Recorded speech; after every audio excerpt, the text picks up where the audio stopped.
Ahí arranca. Bien, ahora sí. Como les decía, la clase de hoy es al respecto de la parte práctica de ecuaciones fundamentales. A ver, y le digo otra cosa antes de comenzar. Yo sé que esto de la virtualidad es medio cansador, es medio tedioso, sobre todo para ustedes, imagínense que también para mí. Pero la idea es que ustedes también aprovechen la clase esta, digamos, virtual, pero que estamos ustedes y yo en la misma sesión, para participar, consultar, sacarse dudas, porque se hace más pesado todavía si yo tengo que dar la clase en automático y lo que estoy haciendo es grabar un video para que ustedes lo vean en otro momento.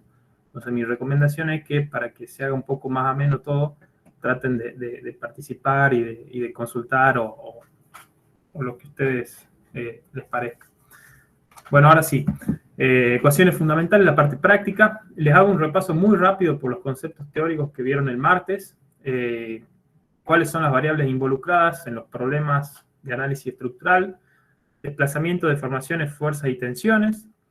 No hay mucho más que eso, al menos en lo que es análisis de deformaciones elásticas. Vamos a tener tres tipos de ecuaciones: cinemáticas, constitutivas y de equilibrio. Y un cuarto grupo que son las ecuaciones de compatibilidad, que son las que le van a dar cierre a este bucle que me quedó acá un poco abierto. En realidad lo que van a hacer las ecuaciones de compatibilidad es identificar o particularizar la solución al problema para que no nos quede indefinido. Pero bueno, vamos a tener entre los desplazamientos y las deformaciones una ecuación cinemática, entre deformaciones y tensiones, ecuaciones constitutivas, y entre fuerzas y tensiones, ecuaciones de equilibrio. Acá tenemos la forma que toman estas ecuaciones, las de equilibrio, fíjense, entre fuerzas y tensiones. Y, por supuesto, siempre tratando de una pieza que está en equilibrio, vamos a tener que se cumpla esta igualdad. Bien, acá tenemos las ecuaciones constitutivas, donde tenemos relaciones entre tensiones y deformaciones. Las tensiones son sigma, las deformaciones están escritas como épsilon, o como, bueno, este bar épsilon que aparece acá. Y acá le han agregado, o está agregado este término, que es el que depende de la temperatura. O sea, si hay un salto térmico en el material, esto va a generar deformaciones y tensiones también por la relación constitutiva que hay entre ambas. Y bueno, acá les puse como recordatorio que el módulo de elasticidad al corte o el módulo de cizalladura G tiene esta expresión respecto al módulo de Young y al módulo de Poisson. Bien, en cuanto a las ecuaciones cinemáticas, son las que nos van a relacionar deformaciones y desplazamientos. Tienen esta expresión, fíjense que acá hay una notación indicial, o sea, esto es una sumatoria. Fíjense que los índices que están duplicados implican sumatoria. Y acá hay algo importante a tener en cuenta, que son dos maneras de considerar el tensor de deformación. Tres en realidad. La primera es cuando consideramos grandes deformaciones y grandes giros. La segunda es cuando consideramos pequeñas deformaciones y grandes giros. Y la última es cuando consideramos pequeñas deformaciones y pequeños giros, que esta es la teoría lineal a la que uno está más acostumbrado a ver, es la que se utiliza casi siempre y la que en la mayoría de los problemas es suficiente para dar buenos resultados. Sin embargo, está bueno saber que el tensor de deformaciones completo tiene esta expresión, donde fíjense que acá hay un término no lineal que en general nosotros lo despreciamos. Pero no hay que perder de vista eso, y lo vamos a ver con un ejercicio un poco más adelante. Bien, y acá tenemos algunas ecuaciones de compatibilidad, que son ecuaciones derivadas, por eso no se consideran ecuaciones básicas, y lo que van a hacer, en principio, es hacer que, fíjense que nosotros tenemos una relación entre desplazamientos y deformaciones que está a través de una derivada. Si ustedes se acuerdan del análisis matemático, esta derivada, existen varias funciones que yo al derivarlas puedo obtener otra función incógnita. Entonces, para evitar esa multiplicidad de soluciones y que los desplazamientos que yo voy a obtener a partir de mis ecuaciones cinemáticas tengan sentido, es que yo fijo este conjunto de ecuaciones que se conocen como ecuaciones de compatibilidad o ecuaciones de cierre, Y en particular estas están hechas para el tensor lineal. Si utilizo el tensor no lineal, acá me van a aparecer algunos otros términos que bueno, habrá que tener en cuenta también. Bien, acá tenemos un caso particular. ¿A qué voy con esto? Que todas estas ecuaciones que le nombré recién y que las vieron en el teórico son la base para los análisis estructurales. Después, ¿qué va a ocurrir? Yo voy a agarrar un caso particular de algún componente estructural que quiero estudiar, voy a hacer ciertas hipótesis simplificativas y eso me va a dar una versión de estas ecuaciones que me va a permitir resolver un problema puntual que esté regido por esa hipótesis. En este caso yo les puse el modelo de un cilindro de pared gruesa, que es un tema que van a ver en el curso un poco más adelante, donde hay ciertas hipótesis simplificativas de axial simetría, de que si tales tensiones se consideran constantes y tales tensiones y deformaciones se consideran nulas. Se plantea en coordenadas cilíndricas, porque por supuesto estamos hablando de un cilindro, entonces eso es sumamente conveniente, y obtenemos expresiones un poco más simplificadas, un poco más sencillas para las deformaciones, ecuaciones cinemáticas, y para las tensiones, ecuaciones constitutivas, y acá en verde las ecuaciones de equilibrio. Entonces, esto no tiene mucho sentido, pero lo van a ver más adelante, pero la idea es esa, o sea, es decir, yo tengo un conjunto de ecuaciones, aplico ciertas hipótesis a mi problema y obtengo una versión que me permite trabajar y obtener resultados para el caso que estoy analizando. Lo último de este repaso teórico es esto sobre los cambios de base y las transformaciones y aplicaciones sobre vectores y eventualmente sobre tensores. Fíjense, esto es un pequeño repaso de los cursos de álgebra, que si yo tengo dos sistemas coordenados, el sistema A acá a la izquierda, el sistema B aquí a la derecha, están representados por sus bases correspondientes. Digamos, fíjense que tengo una base A y una base B. Fíjense que le puse acá la cuadrícula para que vean que hay una diferencia de rotación entre un sistema y otro. Por supuesto, estamos haciendo un análisis bidimensional. Y después vamos a tener una transformación T genérica, expresada en el sistema A, de manera que me agarra un vector R, expresado en el sistema A, y me lo transforma en un vector Q, también expresado en el sistema A. Fíjense que este superíndice que tengo acá atrás, digamos hacia la parte de atrás de lo que está afectando, me indica en qué sistema tengo realizada la representación. Después tengo RBA y RAB, las matrices de cambio de base correspondientes. Y lo que quiero ver es cómo aplico esta transformación a un vector expresado en mi sistema B. Bueno, lo importante de acá es, fíjense que el álgebra es bastante sencilla, es que si yo tengo un vector expresado en mi sistema A, le aplico la matriz de cambio de base o una matriz de rotación y lo tengo en un sistema B.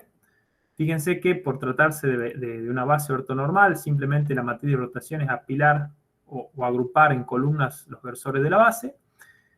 Y también tengo que las matrices inversas, o sea, si RBA va del sistema B al sistema A, RAB va a ir del sistema A al sistema B y en particular es la inversa de la primera.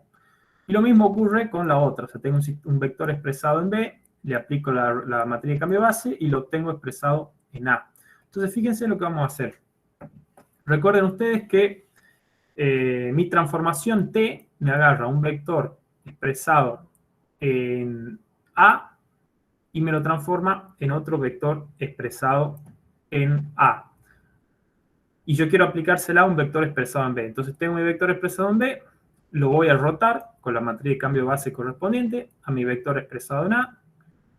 Le voy a aplicar la transformación en T, que trabaja sobre vectores expresados en A. Esto me va a dar mi vector Q, también expresado en A. Y finalmente voy a volver a rotar mi vector Q expresado en A mi sistema B, que es donde me interesa tener la solución.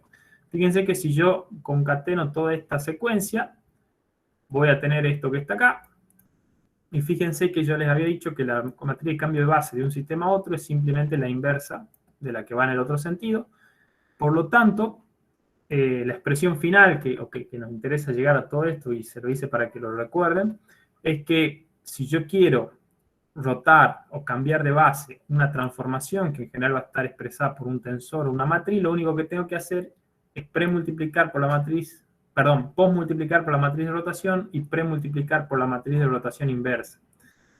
Y en particular, si estos sistemas cumplen la propiedad de ortogonalidad, que en general son sistemas cartesianos, por lo tanto lo hacen.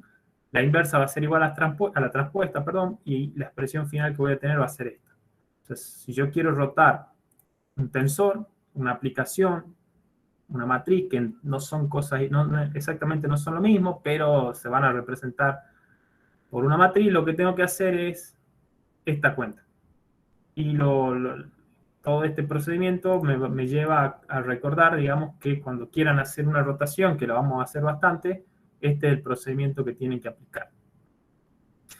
Bien, y acá tienen un pequeño anexo, que es el análisis de un caso de tensión plana, para rotar de un sistema global a uno local, y que es el procedimiento para obtener estas matrices de rotación, que fíjense lo que pasa. Yo acá tengo un tensor de tensiones, pero como solamente tengo una tensión plana, mi tensor de tensiones solamente tiene 3 componentes, 2 tensiones normales y una de corte, y lo puedo expresar como un vector columna. Esto es lo que se conoce como notación Vertrix o notación de Voigt, y la matriz de rotación que le aplico a ese tensor tiene esta pinta y me permite pasar a mi sistema con prima, que es el sistema rotado.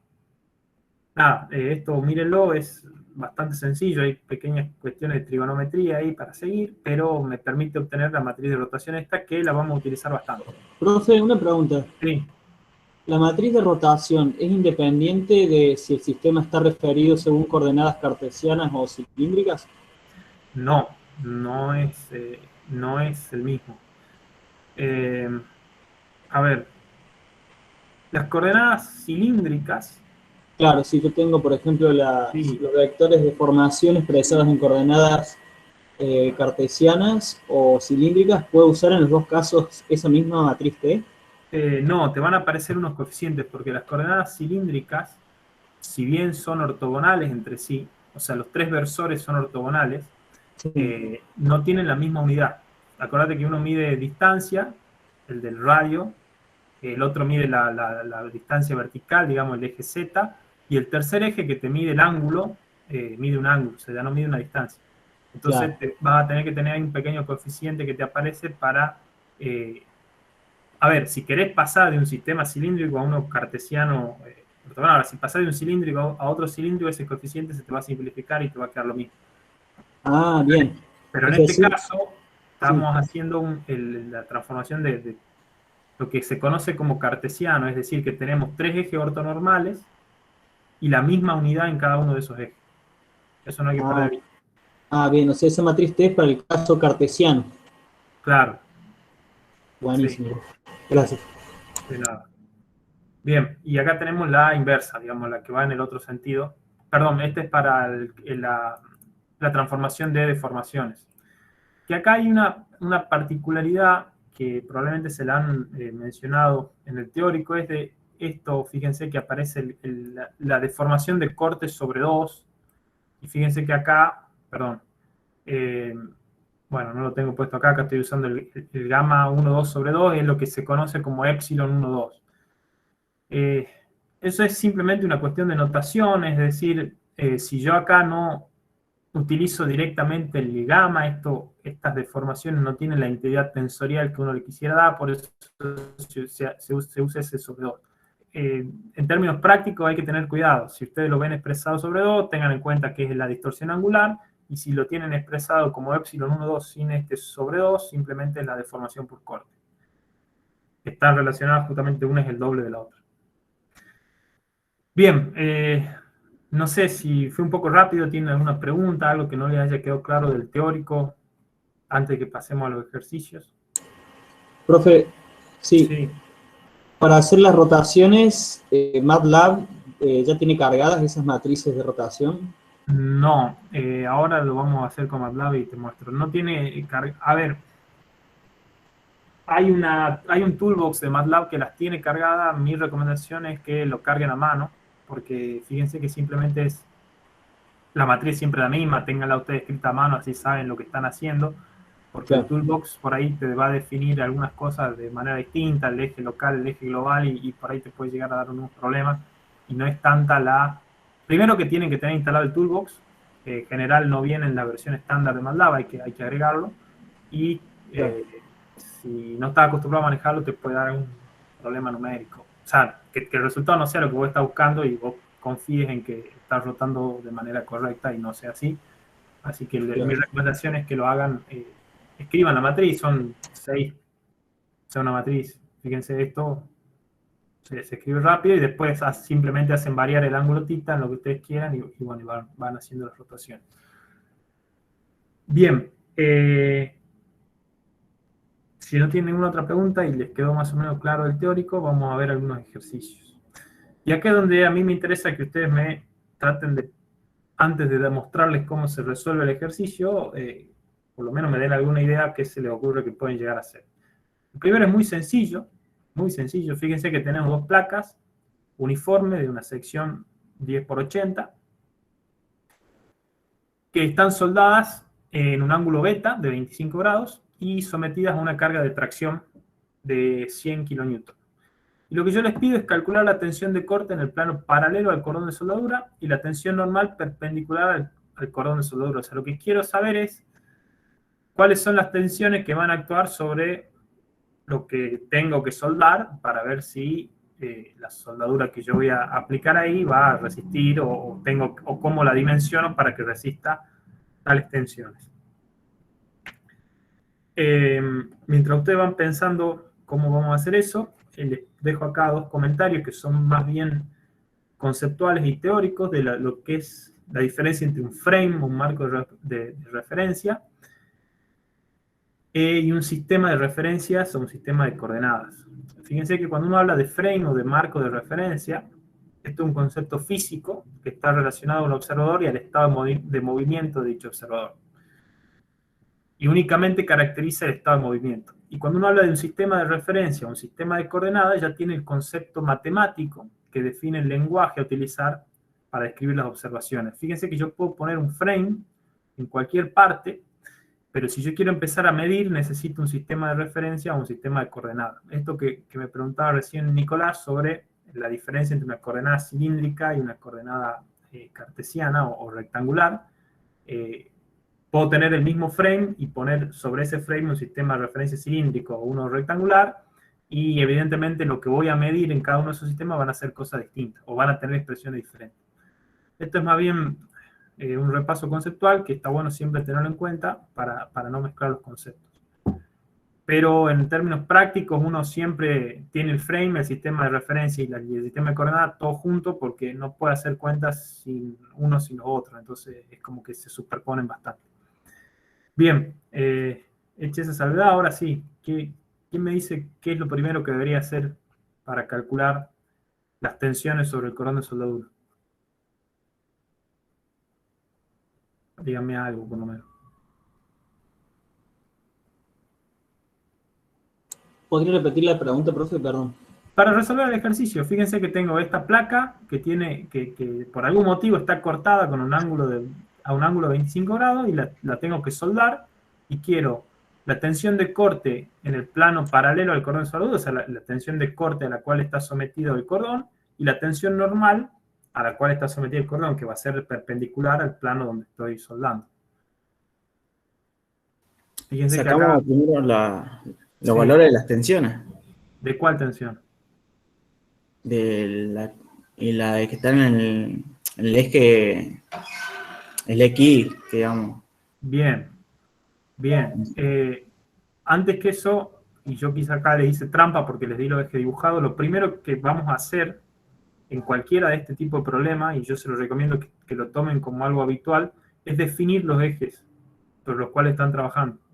Definir en negro esto que, como dijo Cristian, en negro el eje, bueno, negro o XY, el eje principal o el eje 1, y después el eje sobre el cual necesito las tensiones, el eje prima. Eso es fundamental.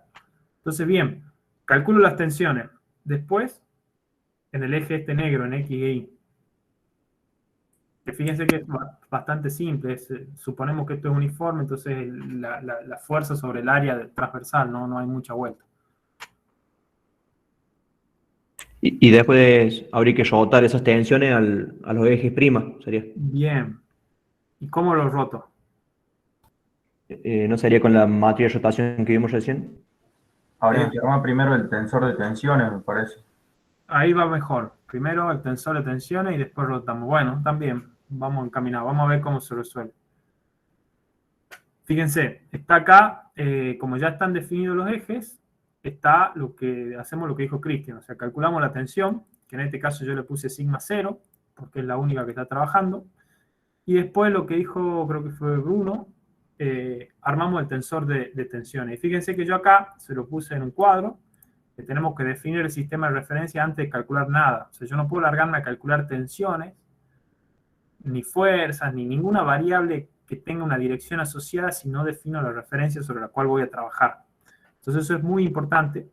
Fíjense que yo acá se los di dibujado, pero si ustedes agarran un parcial y presten atención, van a un parcial y yo les doy algo que no tiene dibujado los ejes y ustedes empiezan a calcular tensiones y fuerzas y hacer rotaciones y no me identificaron los ejes, los sistemas de referencia o los ejes que están utilizando o el frame, llámenlo como quieran, lo que están haciendo está todo mal porque no tiene ningún sentido. Entonces, fundamental eso. Bien, armo el tensor de tensiones. Fíjense que es un tensor de tensiones muy simple. Solamente tengo una tensión actuando, que en este caso está en la dirección I. De hecho, fíjense que yo lo dibujé acá de 3×3, como si fuera tridimensional, pero esto es, en realidad es unidimensional, pero podría usarlo con el modelo bidimensional que les mostré recién. Primero defino el nuevo sistema de referencia antes de rotar, que es este que está en rojo, y calculo la matriz de rotación. Que fíjense que la matriz de rotación que voy a utilizar es esta, que es la que vimos anteriormente, para el caso de tensión plana, porque esto es una tensión plana. Fíjense que tengo sigma 1 sería 0, sigma 2 sería sigma 0, este que está acá, tau 1, 2 serían los dos cortes que tengo acá, que también son 0, y lo que tengo en particular es que este ángulo θ que voy a rotar, fíjense que de acá para acá es beta. Entonces simplemente agarro esta matriz, reemplazo θ por beta igual a 25 grados. Ojo si usan MATLAB, que trabaja por defecto en radianes. Tengan cuidado con eso. Lo mismo las funciones de Excel, que en general cualquier función trigonométrica que utilicen a un software por defecto debería trabajar con radianes. Tengan cuidado, porque después le meten el 25 y le da cualquier cosa y no saben por qué. Y bueno, nada, fíjense que en el caso de tener una tensión axial o una única tensión en el sistema original sobre el sistema rotado, tengo una tensión normal y una tensión de corte que dan esto, que son las que me pedía el problema. Yo siempre le digo en estos cursos que doy que revisen estos valores, porque yo suelo ser muy, no sé, tengo problemas por ahí para calcular bien los números. Entonces mi recomendación es que ustedes, si hacen el ejercicio y no les da exactamente esto, no se preocupen, revísenlo y si ven que está mal me avisan. Pero Profe, bueno, sí, nuestro sigma 2 sería nuestro sigma 0. claro. Fíjate No. acá, este sigma 2, porque, a ver, sería, no sé si lo tengo por acá. No, no lo tengo. Sería sigma 1, perdón, acá. Sigma 1, sigma 2, sigma 3. Y acá tendrías el tau 1, 2, el tau 1, 3 y el tau 2, 3. Y por supuesto hay simetría, hay reciprocidad en el corte. Fíjate que si vos ponés en este caso particular sigma 0 en sigma 1, no es un error, porque te va a dar, ya los invito a que lo hagan, te van a dar estos mismos números, probablemente alguno te dé negativo. Lo que estás haciendo es simplemente poner este sistema negro rotado 90 grados. O sea, cambiaste esta X por esta Y, o sea, lo giraste así.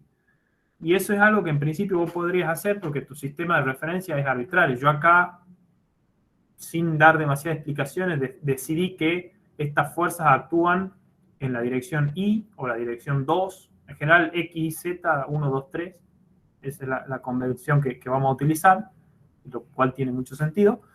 Pero fíjate que si yo este sistema negro lo hubiera puesto al revés, o esta lo hubiera llamado Z y esta lo hubiera llamado Y, o lo que sea, evidentemente que acá me habría aparecido la tensión en otro lado, pero los valores finales de esto no deberían cambiar. O sea, fíjate que acá la tensión axial, digamos, está en esta Y', perdón, y el corte en X'. Entonces, perdón, la tensión axial esta va a ser perpendicular a la soldadura y la tensión del corte va a ser tangente o rasante ahí en la soldadura. No deberían depender de la definición de los ejes, pero sí tengo que definir bien los ejes para que los resultados tengan sentido. ¿Me entiendes? Es muy importante, ya lo vamos a ver también, vamos a hacer ejercicio de eso en la clase que viene, que sepan ustedes identificar dónde hacer esto, o sea, armar el tensor de tensiones correctamente. Acá es bastante sencillo porque tengo solamente una tensión axial, pero ya cuando me empiezan a aparecer más tensiones axiales y tensiones de corte, es muy importante que una vez que hayan definido los ejes, sepan en qué posición ubicar las tensiones. Digo que es importante porque me he encontrado con que por ahí les cuesta un poco, pero bueno, de a poco vamos a ir haciendo hincapié en eso para que se les facilite o se les vuelva un poco más natural. Fíjense que, antes de seguir, la convención está en este cubito, o sea, bueno, las tensiones axiales, el 1, el 2 y el 3, son normales a los planos normales al eje. O sea, el sigma 1 apunta en la dirección X1, el sigma 2 apunta en la dirección X2, y el sigma 3 apunta en la dirección X3. El problema por ahí lo tienen en los cortes. Fíjense que el corte, el primer subíndice, me indica la normal al plano sobre el cual trabaja, y el segundo subíndice me indica la dirección en la que trabaja ese corte. Por supuesto, si es el primero o el segundo subíndice es indistinto porque hay reciprocidad, o sea, las tensiones esta y esta son iguales por equilibrio, pero, por ejemplo, el tau 3,2 trabaja sobre un plano perpendicular a X3, que sería este azul, y en la dirección 2, que sería X2, digamos, para arriba. Esto es una regla que les recomiendo que traten de siempre hacerla cuando hagan los ejercicios, hasta que les quede ya incorporada. Así saben que tienen esa forma de ubicar las tensiones. Bien, vamos al segundo ejercicio. ¿No tienen alguna pregunta? Sí, perdón, sí. Un detalle, el 25 grados ese en realidad no sería negativo al ser antihorario. Sería negativo. Fíjate que la forma de medir el signo de ese ángulo o sea, estos sistemas son cartesianos, son de Strógiro, o sea, responden a la mano derecha. Y en general la regla de la mano derecha me dice que si yo estoy en Y con la mano derecha, giro hasta X, el pulgar me apunta en Z. ¿Está? O sea que el Z acá es positivo hacia abajo, sería. Está bien, sí, ahí miré con cuidado los ejes, claro, cómo están dispuestos el eje. Está bien, pero es buena tu pregunta, porque también hay que tener en cuenta eso. Posiblemente por eso yo le puse la I acá en esta fuerza, porque en general uno dice lo axial está en X, pero para que el ángulo me quede positivo yo probablemente lo haya dado vuelta. Es importante eso porque la pregunta, porque tienen que tener en cuenta también el sentido de rotación. Evidentemente que no da lo mismo. Bien, vamos al segundo ejercicio, que es de transformación de tensiones. Este capítulo o esta parte del curso es bastante, más bien técnica, digamos, es para empezar a entender cómo funcionan estas ecuaciones fundamentales, como lo dice el título. No se van a resolver cosas demasiado prácticas, o sea que por ahí tengan mucho sentido práctico, pero está bueno como ejercicio para que se familiaricen con las ecuaciones y con esto de los tensores, las rotaciones, los ejes, que es fundamental para después. Fíjense, tenemos el problema, nos dice, en el punto interior de un sólido se conoce el tensor de tensiones. Fíjense que esto es, o sea, ustedes se preguntan, ¿cómo hago yo para conocer el tensor de tensiones en un punto interior de un sólido? Bueno, es algo que en general uno no conoce o que no conoce tan detalladamente. Conocerá algunas tensiones, podrá estimar alguna otra, quizá puede calcular alguna con muchas hipótesis, pero bueno, fíjense que es un problema más enfocado a los procedimientos de rotación y de proyección de tensores que a un problema físico. Pero bueno, por el bien de la clase, supongamos que lo conocemos. que está expresado en megapascales y me pide determinar la máxima tensión normal y la máxima de tensión de corte en el punto considerado, determinar la tensión normal y la tensión cortante asociado a un plano, bisectriz del primer octante, bueno, hallar el tensor de tensiones referido a un nuevo sistema de referencia, que vamos a ver cómo se obtiene rotando este ángulo alfa, y hallar matricialmente el tensor de tensiones en el nuevo sistema. Bueno, vamos por partes. Y nada, tengo un tensor de tensiones que lo tengo acá, tengo mi sistema de eje, fíjense que esto es el interior de un cuerpo, o sea que no tengo mucha referencia, pero igual tengo acá el sistema. Y necesito la máxima tensión normal y la máxima tensión de corte en este punto, que es el que estoy considerando. Fíjense que esto es un tetraedro de Cauchy, o sea, este es un elemento diferencial, está asociado a un punto material. Y bueno, como yo le pongo el hombrecito este cuando espero que ustedes me digan cómo se hace. ¿Cómo calculo la máxima tensión normal y la máxima tensión de corte a partir de este tensor de tensiones que es conocido?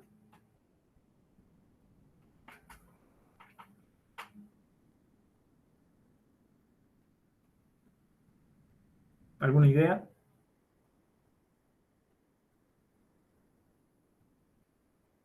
Lo que sea, ¿eh?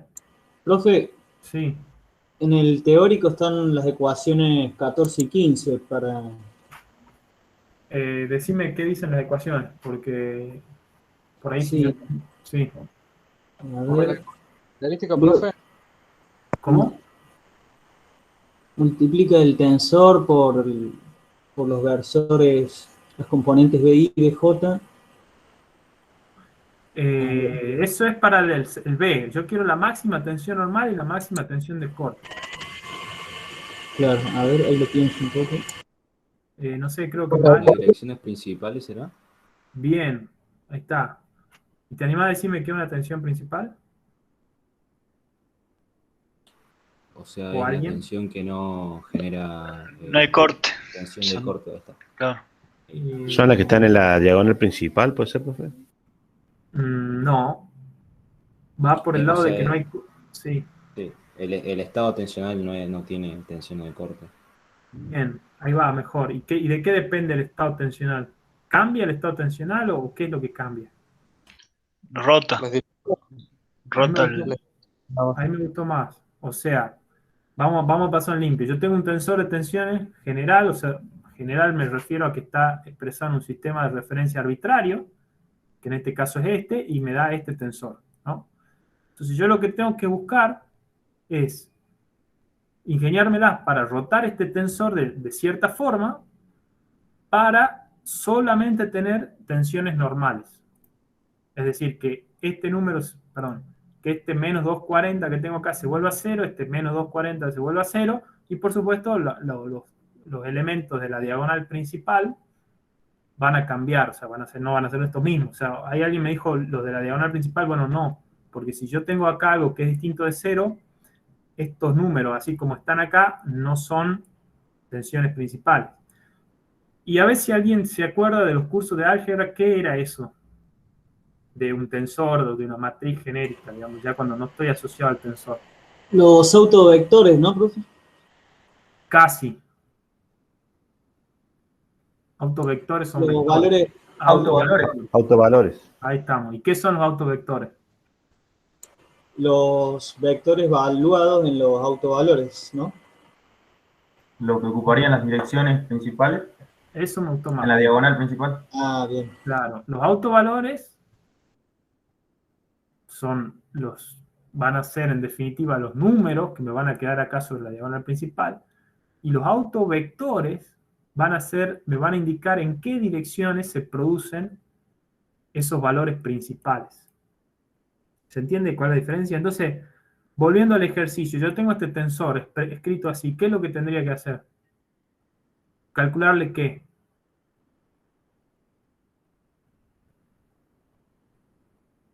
Estuvimos hablando recién. Determinante, supongo, pero no. Sí, hay un determinante involucrado, pero es otra cosa que necesito saber de ¿Puede esta. ser los invariantes? Sí, está relacionado con lo invariante, pero algo más simple, lo hablamos recién. Los autovalores. Eso, los autovalores. sea, los autovalores de este tensor, así de este tensor expresado como una matriz así, van a ser las extensiones principales. Entonces simplemente tengo que hacer eso. Yo tenía pensado en esta parte hacerlo con MATLAB y mostrarle cómo se hace. No sé si prefieren eso o prefieren que lo pasemos y después ustedes... En MATLAB, profe, está bueno. Bueno, lo hago ahora. En la parte de... En el LED, perdón, no me salía para en el aula virtual, yo les cargué, ya se lo voy a mostrar cuando termine las clases, 2 archivos, un Excel y un script de MATLAB, que están pensados para que ustedes usen como planilla para hacer estas rotaciones, como plantilla, perdón, no como planilla. Pero bueno, a ver, les comparto toda la pantalla y vamos a MATLAB un segundo y hacemos esa rotación rápidamente. Bien, le voy a poner esto un poquito más grande para que lo vean mejor. ¿Ven ahí? Sí, profe, sí. Bueno, MATLAB, por si alguno no lo conoce, tengo varias partes. Acá en el workspace me van a aparecer las variables que utilizo. Acá tengo mi script donde yo puedo escribir código que se va a ejecutar. Yo tengo acá varios archivos abiertos de otras cosas. Y pongo más y me genera un archivo nuevo. Y acá tengo mi ventana de comando donde puedo poner sentencias individuales. Lo que yo necesito ahora es copiar esta matriz acá. Entonces vamos a poner SIJ y la copio como una matriz. 820 menos 240, 0. El punto y coma me pasa a la fila siguiente. Menos 240, 680, 0. Punto y coma para la fila siguiente. 0, 0, menos 200. Fíjense que si lo selecciono y aprieto F9, ejecuta esa parte que tengo seleccionado. Es como que va... Y fíjense que acá me cargó la matriz que tengo ahí. Y el comando para calcular los autovalores en MATLAB es simplemente EIG, y entre paréntesis pongo mi matriz. La definí, lo ejecuto. Fíjense que ahí me dio los 3 autovalores, menos 200, 500 y 1000. Así de simple. Y si quiero los autovectores, lo único que tengo que hacer es a esta matriz, a este comando, perdón, les pido que me dé 2 resultados. Lo vuelvo a ejecutar. Fíjense que me va a dar, primero, una matriz B corta, que tiene cada una de sus columnas, es un autovector, y esta matriz D, que tiene en su diagonal principal los autovalores que calculé antes. Y hay correspondencia, o sea, la primera columna de esta matriz, o sea, de la primera que yo puse acá, que yo le suelo llamar B corta y a la otra le suelo llamar D, podría ponerle cualquier cosa. La primera columna se corresponde con este autovalor, la segunda columna es el autovector de este autovalor y esta columna, bueno, etc. Muchas palabras parecidas. Bueno, es así de sencillo. Ustedes van a ver que el apunte les recomienda usar el círculo de Mohr y no sé qué otra historia. Mi recomendación es dejen eso. Ya estamos en una era donde estas cosas son totalmente accesibles y se pueden hacer sin ningún problema. Y lo otro que yo les subí al Leve es este archivito que se los muestro ahora rápidamente, que es una planilla Excel que está pensada para tensiones. Fíjense que tengo acá mi tensor de tensiones de entrada, le voy a poner 820, le voy a poner menos 240, acá tengo 680, menos 240, y acá tengo menos 200. Y fíjense que esta planilla mágicamente me va a dar mi tensor principal, que tiene 1000, 500 y menos 200. Exactamente lo mismo que obtuve acá con MATLAB. Bueno, y acá me da las tensiones principales, que las tengo que ordenar. Fíjense que ahí dice esto deben ordenarse. Y después me da tensiones de comparación de von Mises y Tresca, que eso lo vamos a ver en la clase siguiente. Yo le subí esta planilla, se la subí, y le subí un script que hace esto que les acabo de mostrar. Una consulta. Sí. ¿Se puede hacer así en Excel algo genérico para cargar el ángulo y los datos y se me rota automáticamente cualquier matriz? Sí, o sea, de hecho, creo que Walter no les pasó algo como esto.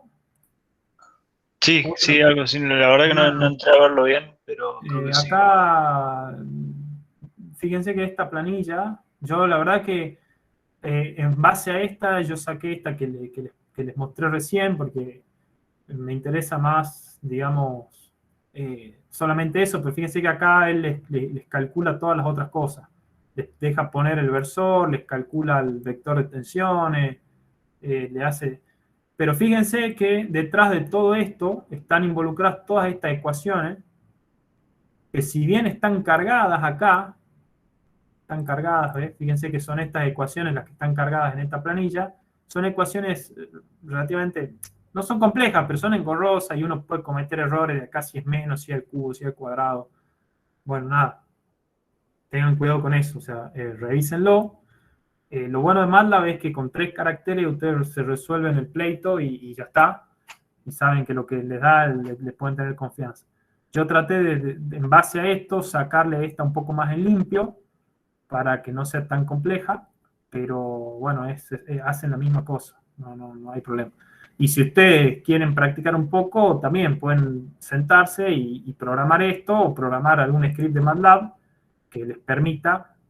Fíjense que el script de MATLAB que yo les subí es este. A ver, lo tienen ahí en el aula virtual. Fíjense que introduzco las componentes del tensor. Acá tiene alguna explicación en comentario. Está esta sentencia con el E y G. Y después tiene una segunda parte que me permite utilizar una variable simbólica. O sea, definir una variable que es como si fuera una incógnita, que no tiene ningún número, simplemente es un SI. Y nada, y calcular, bueno, tensiones principales y aplicar algún criterio de falla, que eso vamos a adentrar más la clase que viene. Bueno, más o menos le quedó claro. Sigamos con la presentación, porque si no nos vamos a quedar sin tiempo. Quiero ver algunos ejercicios más. Sí, lo único es un poco complicado, profe, descargar MATLAB. Estoy tratando de encontrar algún link. Hay versiones estudiantiles que son prácticamente iguales. Claro. Yo tengo una versión que, bueno, de las que no se debería tener, pero se consigue, o sea, esfuérzase un poquito y se consigue. Y las versiones estudiantiles también se bajan de la página oficial y no van a tener problemas. De hecho, si ustedes tienen, me imagino que todos tienen el correo electrónico de la facultad, ustedes se registran en MathWorks con eso y van a ver que les permite acceder a tutorial y como que le da una... Buenísimo, ya me fijo antes. Bueno, úsenlo. Bueno, ahí alguien te recomendó dónde descargar. Fíjense. Bien, bueno, sigamos. Acá están las 3 tensiones principales. Algo fundamental. Las tensiones principales tienen que estar en orden. Sigma 1 es la más grande, sigma 2 es la del medio y sigma 3 es la más chica. Y no en valor absoluto, o sea, en valor real. Fíjense que acá, bueno, el valor absoluto también se cumple, pero si esta fuera 0, supongamos, va a seguir siendo sigma 2. Y eso es muy importante porque en esto se basan todos los criterios de falla y todas las cosas que vamos a hacer después. Entonces tengan presente que, fíjense que MATLAB recién no me las dio en orden, me dio primero la más chica. Bueno, porque MATLAB no sabe que yo estoy calculando tensión principal, o sea, me devuelve los autovalores en función del algoritmo que usa. Entonces es fundamental que ustedes tengan presente esto, o sea, siempre hay que ordenarlas. De hecho, yo en la planilla de Excel ahí le puse un cartelito que dice esto se tiene que ordenar. Bien, entonces, mi tensión normal máxima, que es lo que me estaba pidiendo el problema, por supuesto va a ser mi tensión principal máxima, porque son las 3, van a ser normales, va a ser mi sigma 1, la tengo acá. Y la tensión de corte máxima se calcula de esta forma, que es algo que se puede demostrar, y si tengo tiempo la clase que viene se los voy a mostrar. Está basado en el criterio de falla de Tresca también, lo vamos a ver la clase que viene, pero por ahora créanme que la tensión de corte máxima es la mitad de sigma 1 menos sigma 3. Esto está asociado a que hay que hacer una rotación a 45 grados para obtener el corte máximo, y teniendo en cuenta esta matriz de rotación, me aparece ese 1/2 y bueno, y me queda esa expresión. O sea, es como que, me fui, perdón, yo agarro este tensor diagonal, digamos, porque cuando una vez que roté este tensor, estos 3 valores me aparecen sobre la diagonal principal, lo roto 45 grados para que tenga la tensión de corte máxima y bueno, y eso me devuelve esto. Si lo quieren hacer, háganlo, pero esa es la forma de obtenerlo. Bueno, hemos calculado las 2 primeras cosas. Vamos a ver lo segundo, la tensión normal y la tensión de corte en el plano dado. Y acá lo que tenemos es, bueno, es un plano, que es este, que es 45, el plano bisectriz, ¿cómo es que le dice acá? El plano bisectriz al primer octante, que es simplemente este planito que está acá. Está a 45 grados entre X1 y X2 y contiene a X3. Y lo que voy a necesitar para hacer esto es el versor o el vector unitario normal a ese plano. Fíjense que lo puedo sacar muy simplemente haciendo una geometría muy elemental. O sea, fíjense que acá lo que yo hice fue dibujarle el X2 y X1 visto desde arriba sería. O sea, esta misma imagen vista desde arriba. Le dibujé el versor normal y bueno, y fíjense que estos son 45 grados, nada. Este nu que está ahí es esto. Y lo que tengo que hacer es proyectar mi tensor de tensiones, no el principal, sobre ese versor que tenía recién.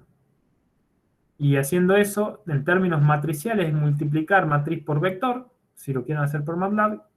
Y si no, bueno, ahí tienen un par de ecuaciones en el apunte para hacerlo de una forma un poquito más compleja. Pero yo les recomiendo de nuevo fuertemente que utilicen esto y que se amiguen con los manipuladores simbólicos, el que a ustedes más les guste. Yo les recomiendo MATLAB, pero si usan Maple, matemática, alguna implementación de Python, lo que sea, van a ver que se les facilitan mucho las cosas. Y después me pide la tensión de corte en ese mismo plano. Lo único que tengo que hacer es calcular la componente que me falta de la tensión normal, y esto, si ven el apunte, se calcula con un producto vectorial entre este vector y el versor normal. Si tengo tiempo, porque me quedan ver unos cuantos ejercicios y la clase hasta las 17:15, les muestro cómo hacemos esto con MATLAB para que vayan más o menos practicando. Y después simplemente lo que hice acá fue calcularle el módulo a estos vectores que obtuve, y bueno, fíjense que eso van a ser los módulos de estas tensiones, ¿no? Esta 70,07 es simplemente esta componente, y bueno, y acá evidentemente hay que hacer la raíz del cuadrado, etcétera, para calcular el módulo de esta tensión. ¿Se entiende? O sea, es simplemente proyectar mi tensor de tensiones sobre un plano, que en este caso está caracterizado por este versor nu. Bien, el punto C me pide hallar un tensor de tensiones referido a un nuevo sistema de referencia y me dice que se obtiene rotando un ángulo alfa, que es el arco tangente de 4/3 en sentido antihorario alrededor de X3. Fíjense que acá la descripción del ángulo es bastante completa, me da el valor y me dice el sentido y me dice el eje. Bueno, acá decir horario y antihorario, a mí en general no me... Esto es un ejercicio del apunte. En realidad no me dice mucho, porque depende desde qué lado yo lo mire al eje, este sentido horario o antihorario puede ser una cosa o puede ser otra. A mí me gusta decir con la regla de la mano derecha o de estrógiro, o darle un signo positivo al ángulo y decir que responde a esa regla, que es más fácil de definir, o sea, no es ambigua. Pero bueno, suponiendo que yo estoy... Fíjense que acá lo que yo asumí, o sea, yo estoy mirando desde X3 positivo, bien digo, y estoy girando antihorario. Si yo mirara desde el otro lado, sería un giro... ¿Se entiende la diferencia, no? Es como si yo le pusiera un espejo al frente de esta imagen. Usted dice del otro lado el X3 negativo. Si lo miro Claro. de negativo, estoy viendo que gira en el sentido horario. Claro. O sea, depende de dónde yo me pare, o sea, de qué lado de la pared yo mire el reloj, tengo el sentido horario para un lado o el sentido horario para el otro. Por eso es que le digo que por ahí hablar de sentido horario o antihorario, así de esa manera, no es tan conveniente. Bueno, en este caso el ángulo es positivo, y fíjense que responde a la regla de la mano derecha. O sea, yo sigo la rotación del ángulo, y hago así, y mi pulgar apunta en la dirección del eje positivo. Si usan esa convención, no le van a errar. Y yo les recomiendo de nuevo fuertemente que la usen. Nada, defino una matriz de rotación, que es lo que se ve en la matriz de rotación, que rota alrededor del eje X3. Fíjense que donde tengo el 1 es el eje que estoy usando para rotar. Acá hay un menos involucrado, que tienen que tener un poquito de cuidado donde lo ponen. Y acá tengo esta expresión que se las mostré hace un momento en el caso plano, donde tenemos la matriz de rotación transpuesta, o la inversa, que en este caso es lo mismo, el tensor original y la matriz de rotación. Y es un producto de 3 matrices. O sea, matriz, por matriz, por matriz. Por supuesto hay que tener en cuenta el sentido de rotación. Y acá yo les pregunto qué particularidad tiene el nuevo sistema. Lo podríamos hacer si quieren, pero me va a llevar un poquito de tiempo. Nada, yo les invito a que lo hagan y fíjense qué les da el tensor sigma prima. O sea, si alguno viene siguiendo lo que le estoy diciendo, se imaginará a dónde va el ejercicio, ¿no? Pero bueno, no hay forma de adivinarlo a priori más que por suponer qué es lo que quisieron representar con este ejercicio. La única forma de hacerlo es escribir mi matriz de rotación, que es esta, reemplazar alfa por lo que vale, el arco tangente de 4/3, y utilizar esta expresión para rotar mi tensor de tensiones a mi sistema nuevo y ver qué pinta tiene el tensor de tensiones a la salida. Supongo, profe, que dará las direcciones principales. Sí, yo también supongo lo mismo. Así que sí, probablemente de eso. Pero bueno, háganlo y revísenlo. Bien, ¿alguna pregunta de esto? Pasamos al ejercicio 3 sobre relaciones cinemáticas. Este ejercicio está pensado, fíjense que es bastante largo y tiene bastantes puntos y hay que calcular muchas cosas. No tiene ningún interés práctico de ninguna manera. El único interés que tiene es mostrar la diferencia entre utilizar, ¿recuerdan este cuadrito que yo se lo mostré recién? Entre utilizar el tensor lineal, el de pequeña deformación y pequeños giros, y el tensor no lineal de grande deformación y grandes giros. Para un problema bastante rebuscado, no tan rebuscado, es un eje sometido a torsión, bueno, acá pasa lo mismo que pasaba antes. O sea, fíjense que yo acá conozco los desplazamientos de este eje. O sea, yo me paro en cualquier punto de este continuo, de este sólido continuo, definido por X1, o sea, por las coordenadas X1, X2 y X3, y puedo saber cómo se mueve ese punto bajo este sistema de carga, lo cual es algo que funciona solamente en este tipo de ejercicio, es algo que no voy a conocer nunca. Es muy difícil, incluso para casos muy bobos como este, o sea, bobo me refiero a que la geometría y las condiciones de carga son muy simples, es prácticamente imposible conocer el campo de desplazamientos, o al menos en todos los puntos. Podría conocer de un punto de interés, rebuscándomela, pero conocer en todos los puntos es algo que no va a ocurrir. Pero ¿qué pasa acá? Bueno, nada, me da un campo de desplazamientos basado en una configuración parecida a esta para mostrar una particularidad entre el tensor de tensiones, el tensor de deformaciones lineal y el no lineal. Bueno, fíjense, me pide calcular tensores de deformaciones. ¿Cómo harían ustedes para calcular a partir del campo de desplazamientos tensores de deformación. A ver. Y sacando las derivadas y armando el tensor de deformación. Bien, perfecto. Con las ecuaciones cinemáticas, que son estas que están acá. O sea, si uso el lineal son estas, y si uso el no lineal son estas que están acá. No hay más vueltas, o sea, tengo que derivar UI respecto de XJ, y la otra, UJ respecto a X, lo mismo con M y N. Fíjense que esto implica acá los índices repetidos implican sumatoria. Recuerden eso. Esto está hecho en notación indicial o en notación de Einstein. Nada. I, J y M van de 1 hasta 3. Tengan en cuenta eso. Pero bueno, después si si no les queda claro eso o se les complica, me avisan y les paso algo más sencillo, algún apunte o algo para que les quede una regla fácil para no tener mucho problema con eso. Bien, como dijo ahí su compañero, que no alcancé a ver el nombre porque me está tapando la ventana, hay que derivar. Fíjense, acá tengo calculadas las derivadas, todas las derivadas. Fíjense, U1, U2, U3 respecto a X1, bueno. Calculo las componentes del tensor lineal, del épsilon. Evalúo en el punto A y en el punto B. Fíjense que acá tengo punto A, tiene una coordenada X3 igual a 100 y una coordenada X1 igual a 1. Fíjense que están sobre X1, sobre el radio.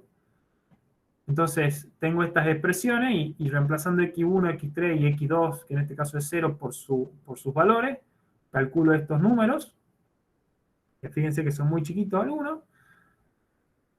Hago lo propio con las derivadas en el punto B, y acá evalúo primero el tensor lineal, que me piden los tensores lineales, y después el no lineal, que tiene esta expresión. Fíjense que acá está esto que yo le decía de la notación indicial. Fíjense que por ejemplo, la componente 1, 2 del tensor no lineal tiene esta pinta. Fíjense que estos tres términos son los que salen de acá, de estos términos con la M. Fíjense que esto, tengo un índice repetido, implica una sumatoria de 1 hasta 3. Entonces, por eso salen tres términos acá. Bien. Vamos a ver, utilizando el tensor lineal vamos a ver los resultados. Fíjense, me da una deformación en 1,1, una deformación en 2,2 y una deformación en 3,3. Si yo con estas tres deformaciones que calculé recién aplico mi ecuación constitutiva, ahí mandó Valentino, no sé, un chat de WhatsApp, sabrán para qué. Bueno, sigamos. Con la ecuación constitutiva quiero calcular la tensión axial, por ejemplo, del sigma 1,1. Fíjense lo que me da. O sea, les invito a que hagan las cuentas. Acá el módulo de Poisson es 0,3. No hay carga térmica, o sea que este término se anula. No hay diferencia de temperatura hasta que este término se anula. Fíjense lo que me da. 20.176 kilos por centímetro cuadrado. Yo le puse este signo de alerta porque la tensión de fluencia de este tipo de materiales, no está puesto acá qué material es, pero supongamos que es un acero común, ronda los 2.800 kilos por centímetro cuadrado. Fíjense, estoy casi 7 veces por encima de la tensión de fluencia. Y ustedes me dirán, pero che, ¿está bien esto? ¿O hay algo que yo me estoy perdiendo? Porque ¿cómo puede ser que este eje cargado con este... Bueno, acá hay algo raro. Fíjense que yo no sé cuánto vale el momento torsor que me genera este campo de desplazamiento.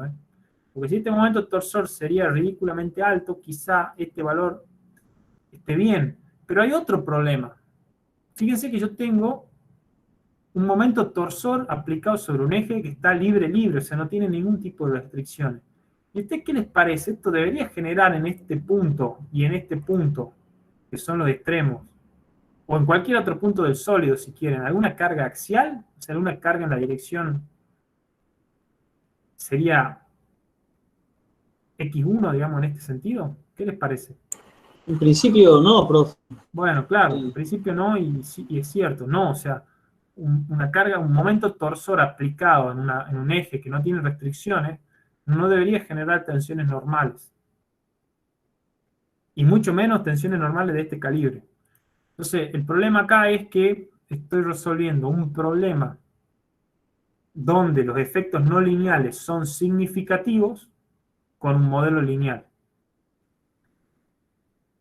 Y eso es un problema.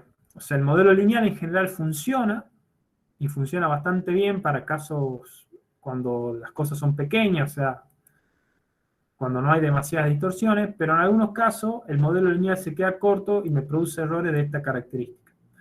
Y fíjense que acá las conclusiones de este problema es que en el empotramiento, o sea, en el punto A, funciona el lineal, en el borde libre, donde el giro es 5 grados, es un giro que fíjense que no es tan significativo, pero ya este tensor no aplica, y el no lineal, por supuesto, es válido en ambos puntos.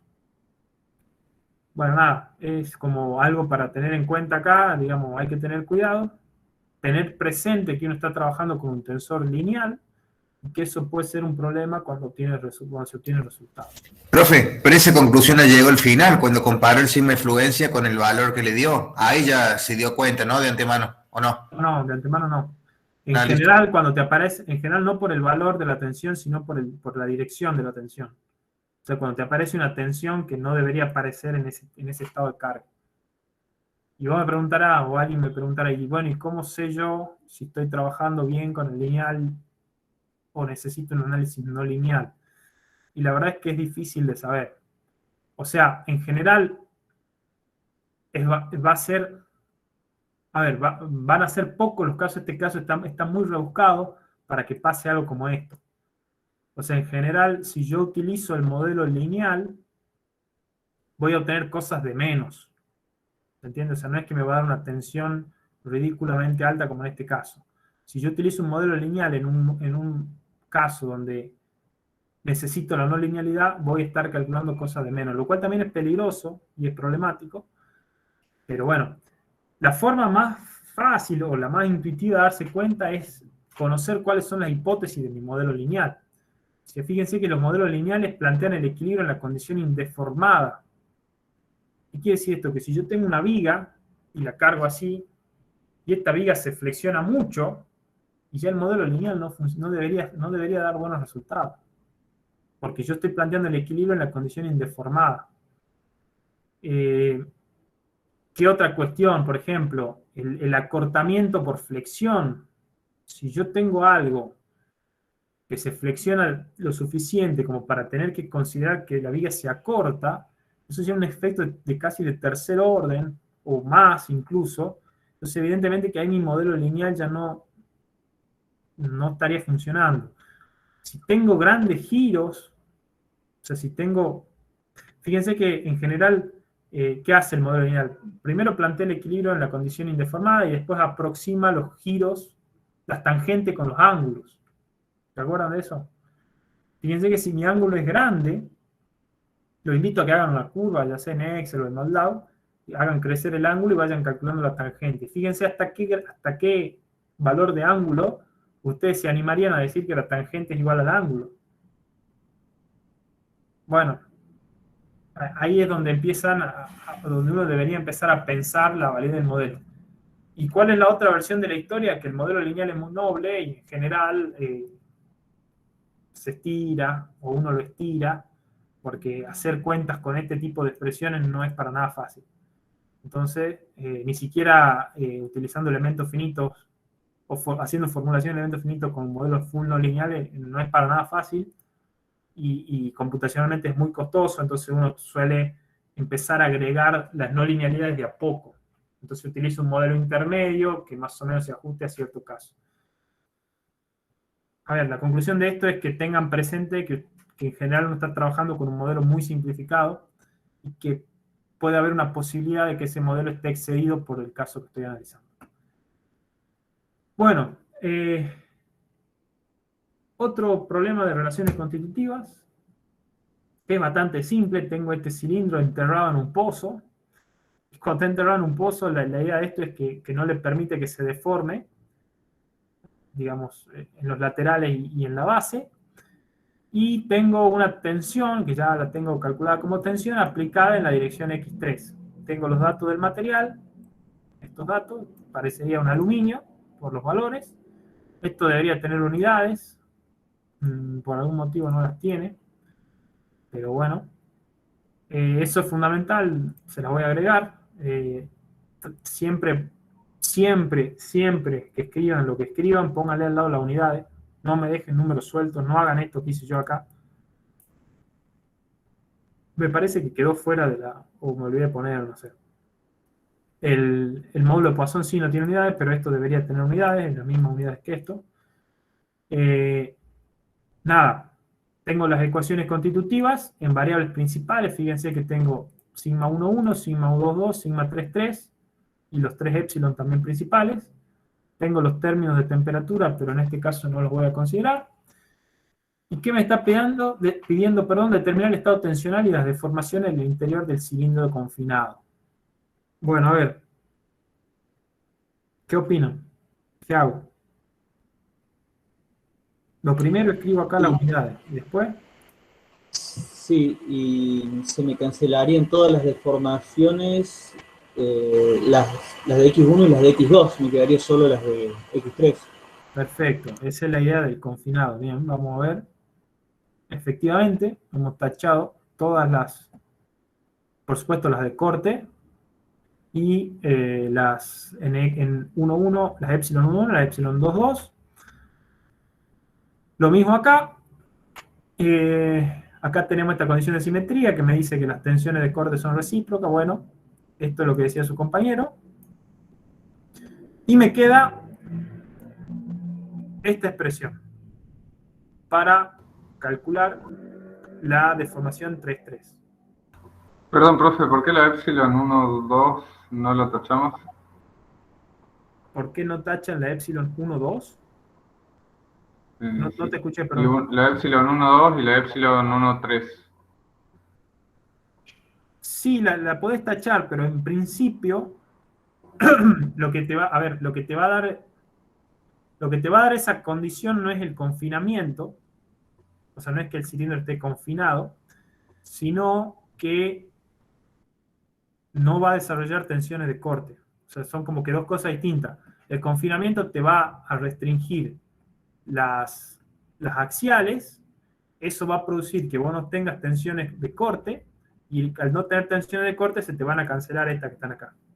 Es como que está bien, o sea, es por el confinamiento, pero el efecto está como diferido, digamos, es como una consecuencia de que no haya tensiones de corte. Pero sí, es lo mismo. También fíjate que acá las taché.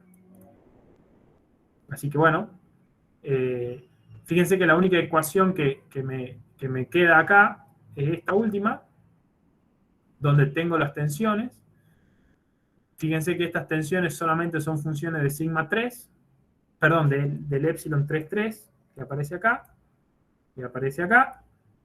Y acá tengo el epsilon 3,3 en función de esas tensiones. Entonces lo único que tengo que hacer acá es juntar todas estas ecuaciones y me va a quedar algo en función del sigma 3,3, que lo conozco, y calculo el epsilon 3,3. ¿Se dan cuenta cómo dice? El 1,1 y el 2,2 van a salir de acá.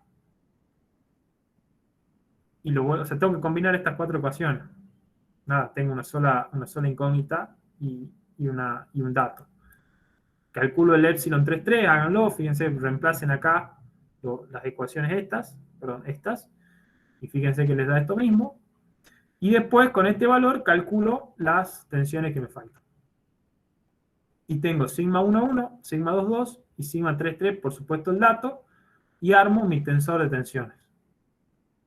Y como ya calculé la única deformación que es no nula, no necesito hacer demasiado que armar el tensor de deformaciones de esta manera. Y por supuesto, si quiero calcular la tensión de corte máxima, fíjense, lo único que hago es lo que hacía antes, restar las dos tensiones principales que tenía. ¿Me siguen? Una cosa. Sí.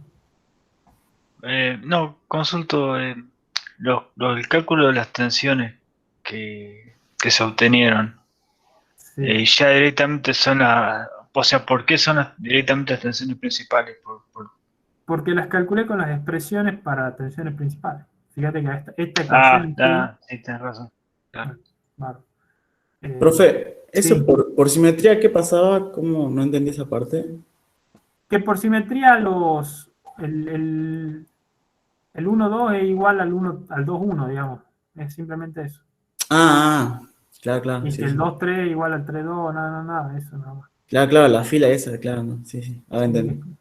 quizá esto no es muy amigable. Pero bueno, esa es la forma de resolver esto. Fíjense que no tiene, tampoco uno enterraría un cilindro de esta forma y lo cargaría así. O sea, es más que nada, de nuevo, vuelvo a repetir, son problemas para familiarizarse, perdón, con las ecuaciones que suman, pero bueno, desde el punto de vista práctico quizás son un poquito rebuscados. Bien, creo que este es el último. No, me parece que hay uno más, pero bueno, vamos a tratar de charlarlo. Para el cuerpo de la figura se conoce el campo de desplazamiento, de nuevo, algo que uno no conocería, o que no sería nunca un dato. Lo que me pide es determinar el tensor de tensiones, las fuerzas en las caras de este prisma y la máxima tensión en el sólido. Entonces, fíjense cuál es el procedimiento, yo se lo detallé acá. Conozco el campo de desplazamiento y tengo que calcular estas tres cosas. Para este prisma, que tiene estas dimensiones que están puestas ahí, y los datos del material.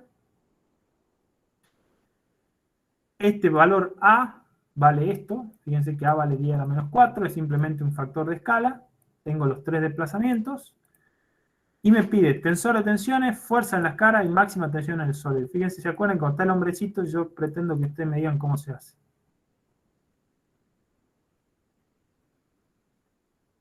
¿Cómo hago?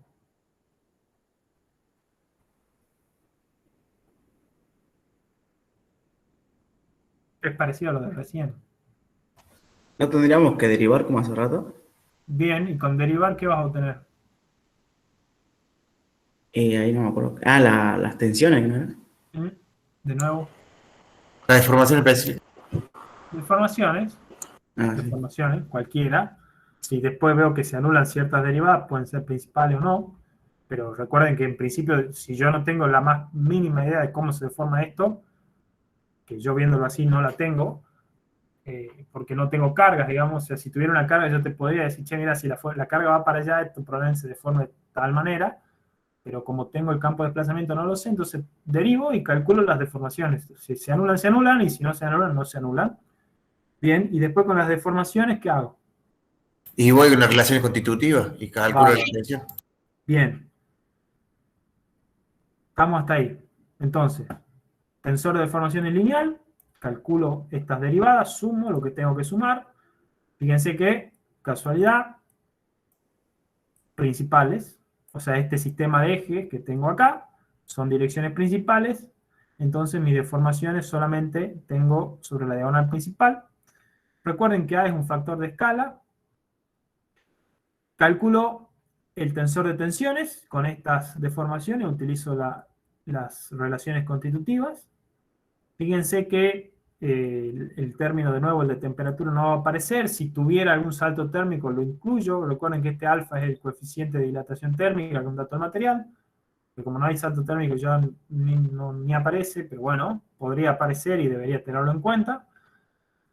Tengo los términos de corte, que por supuesto, por no tener deformaciones por corte, van a ser todos nulos.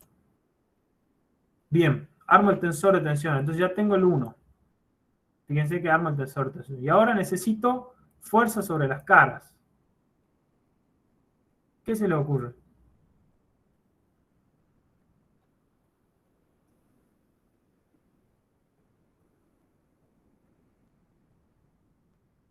Hasta ahora trabajamos ecuaciones cinemáticas que me calculan deformaciones a partir de desplazamiento, ecuaciones constitutivas que me calculan tensiones a partir de deformaciones, y vimos otras ecuaciones que no las hemos tratado hasta ahora. Faltan las que relacionan tensiones con fuerza y la de equilibrio. Eso, ahí estamos. Tensiones con fuerza, entonces voy a tener que echar mano a las ecuaciones de equilibrio para calcular la fuerza en las caras. ¿Qué es esto? Bueno, acá están los resultados de lo anterior. Fíjense que mi tensor de tensiones solamente tiene una componente. Solamente tiene una componente. Y acá hay algo que yo les hago una salvedad para cuando resuelvan este problema. Fíjense que esto en particular me va a dar una sola componente porque, fíjense que, acá lo tengo, fíjense que en el campo de desplazamiento es este que está acá, yo tengo acá un coeficiente que es menos 0,3. Menos 0,3, menos 0,3. ¿Lo ven ahí? Bueno, eso está puesto así, y a propósito, para que estos términos se anulen. ¿Y por qué? Porque mi coeficiente de Poisson es 0,3. Entonces, el que ideó este ejercicio, que un profe que ya está jubilado, tuvo la astucia de poner este coeficiente acá, para que cuando ustedes hagan esta cuenta, esto se anule. Pero le vuelvo a repetir, esto es un resultado numérico. O sea, esto es un resultado que es una coincidencia, una casualidad, de que este coeficiente es igual al nu. Por lo tanto, fíjense que acá me queda menos 0,3 por A, y acá me queda nu por A, y nu es 0,3. Entonces, es una aclaración que yo le hago para que ustedes no piensen que esto se anula por algún motivo físico o alguna otra cuestión que ustedes escapen. No, es simplemente numérico. De nuevo, les recomiendo que hagan las cuentas. Y bueno, en definitiva, la única componente de tensión que va a aparecer con este sistema de deformaciones es la 3,3, que es esto que está acá. Bien, vamos a ver entonces cómo calculo la fuerza. Fíjense, este es mi tensor de tensiones, y acá está una conclusión importante. Las tensiones solo dependen de X2 y solo actúan en la dirección X3. Entonces, si ustedes quisieran dibujar las tensiones dentro de este cuerpo, tendrían esta pinta. O sea, varían en la dirección 2, solo dependen de X2 y varían linealmente. Fíjense que esta es una expresión de variación lineal. Y actúan en la dirección vertical, que es X3. ¿Estamos? ¿Se entiende la idea de esto? O sea, ¿cómo interpreto hacia dónde van las tensiones a partir de esta expresión? O sea, es sigma 3, o sea que está en la dirección 3, y como la única variable acá que tengo es X2, porque E y A son valores constantes, quiere decir que si yo me muevo sobre el eje 2, voy a tener un valor de tensión distinto, y en particular es una variación lineal. Bueno, lo que tengo que hacer ahora es proyectar estas tensiones, este tensor de tensiones, sobre cada una de las caras de mi cuerpo, que eso es lo que me estaba pidiendo. Entonces lo que voy a hacer es agarrar, definir los versores normales, versores porque son unitarios, normales a cada una de las caras. Fíjense que en la dirección 1, el N11, que sería esta que se ve acá de frente y la que estaría atrás, tengo un vector positivo saliente, que tiene un 1 positivo en la componente 1, y el menos es el que es saliente de la cara que está atrás. ¿Se entiende eso o no? ¿Por qué le puse ahí más menos 1? Sí, sí, de dirección de los ejes. Aquí. Bueno, bárbaro. Fíjense que naturalmente, como solamente tengo tensión en la dirección 3, cuando proyecte sobre el 1,1 y cuando proyecte sobre el 2,2 me va a dar 0. El único que va a ser el quinto de 0 va a ser este. ¿Está? Y de ahí lo que voy a buscar es el valor máximo que pueda llegar a tener esta tensión, porque me está pidiendo la tensión máxima. Entonces el valor máximo va a ser, evidentemente, por cómo está esta relación, cuando X2 sea máximo. Y el X2 máximo igual a 1. Fíjense acá que esto, X2 va desde 0 hasta 1. Entonces pongo 1 acá, y mi tensión máxima va a ser esta. Sobre la cara 3,3, o sea, sobre esta cara, o sobre la de abajo. Una positiva, la otra negativa. Supongamos que máximo hace referencia a la positiva, entonces vamos a estar acá arriba. Bueno, y acá se acabó el ejercicio, pero su compañero bien dijo ahí que yo para calcular una fuerza necesito una ecuación de equilibrio. Entonces yo acá tengo una tensión y le dejo como algo para que piensen y resuelvan, que a partir de esta tensión me calculen la fuerza. Piénsenlo, si se les complica, después me preguntan en la clase que viene o lo vemos en consulta. Bien, y en estos casos 3 minutos que nos quedan, Nada, bueno, este problema es bastante parecido.